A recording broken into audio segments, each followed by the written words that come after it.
Christopher De Santiago with Sports Illustrated's MMA Knockout. Here today, joined by the former UFC and Bellator lightweight champion. We have Philadelphia's own Underground King, Eddie Alvarez, ahead of Knuckle Mania 5 on January 25. Eddie, how's it going today, man? Excellent, brother. Awesome, man. I know you've been busy between coaching and your training camp, at your new gym. How busy have you been this holiday season? Everything's been great, man. Honestly, we started the facility, but for the coaching aspect, I kind of keep that on the back burner. My main concern is my preparation for the fight. So I'm in there in the mornings from like 10 to 1 o'clock, and I'm in there again from about 6 to 8, almost every day, preparing for my fight on January 25th.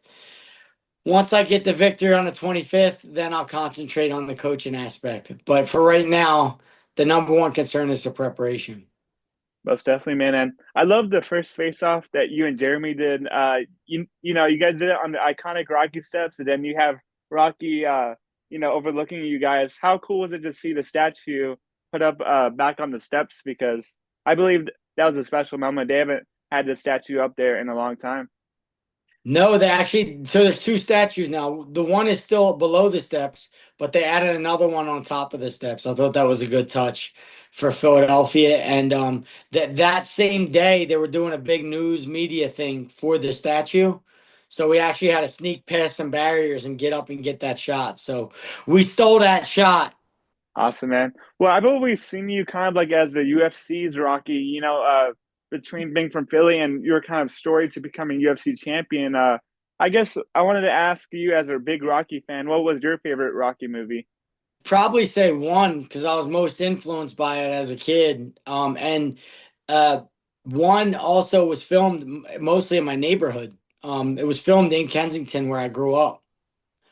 So it was kind of like it made a lot of sense to me. The neighborhood that I grew up in, there was boxing gyms on like every corner. Boxing was a big part of our culture.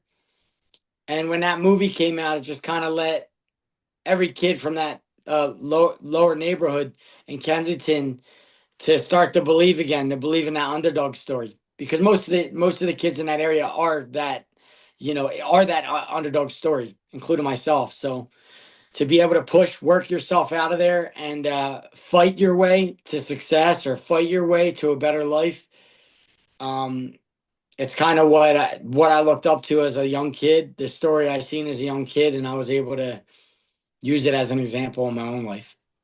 Most definitely, man. And you're somebody that a lot of fighters look up to. A lot of people were kind of surprised by when Jeremy Stevens kind of turned heel and went after you in Philly. Were you kind of surprised at all?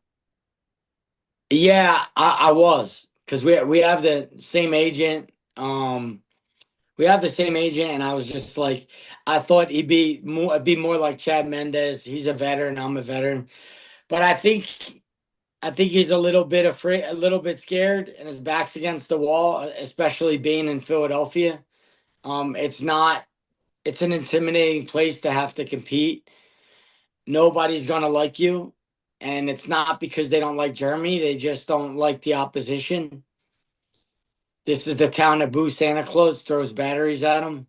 So I think Jeremy knew that coming into it and just said, "Fuck it, they're not gonna love me anyway, so I'm not gonna love them back." Hmm. What was said in the face off? Because I believe you were saying that you'll never become a champion, stuff like that. What was he saying towards you? He was saying stuff like, I don't know, like he's gonna fuck me up or something. I don't know, something like this. And I was just saying, you, the things you're saying don't hold any weight. You never beat a champion, and you never will beat a champion. And I was telling him that I'm a champion, and you just don't beat the caliber of guys like me. You never did, and you never will, and you shouldn't be talking the way you're talking based on your history. Hmm. Uh, he does have a history of being in a dogfight. I guess, do you see yourself getting him out of there early, or do you think he's gonna survive to see the later rounds in this fight? Not at this weight. No, not at this weight class. No, I think. Yeah, I've been in dog fights. He's also been in dog fights, but at 165, this is like my premier top of this weight class. I'm pretty heavy. I hold a lot of muscle.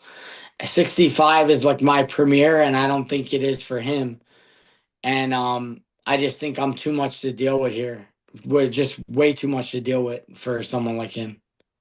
Most definitely, man. And I saw that you were hanging out with Frankie Edgar. He's somebody that fought Jeremy before. Did you guys talk about his fight with him at all, or like what did you guys talk about at the PI? Yeah, so me and Frankie been teammates for the last 20 years, and we fought. I mean, I think my team fought Jeremy twice. We're 2-0 against him. I think Frankie fought him and Zabit fought him as well. And I think we were successful both nights out. And so Mark Henry, my coach, knows a ton about him.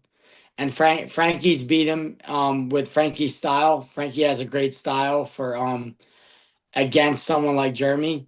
So Frankie, of course, like as a teammate, he lets me know like what's available to me and what advantages I have, and then that's all. We know what our team can do, our team of coaches, and we're familiar with the style, so we know what needs to be done. Hmm. I'm sure fighting in Philly is like one of the boxes that you want to check like later in your career, but I guess what are some other boxes that you want to check off heading into next year and the years afterwards? I'm at a point in my career where I check off boxes one at a time. I need a long time to sit back and like think about what I want to do and be intentional about my goals, because I have checked so many boxes that sometimes I need to remind myself why I'm doing what I'm doing so I can keep purpose and keep my motivation high. So I'm checking one box at a time right now. Right now it's the Wells Fargo January 25th, and then I'll come up with my new dragon to slay after that.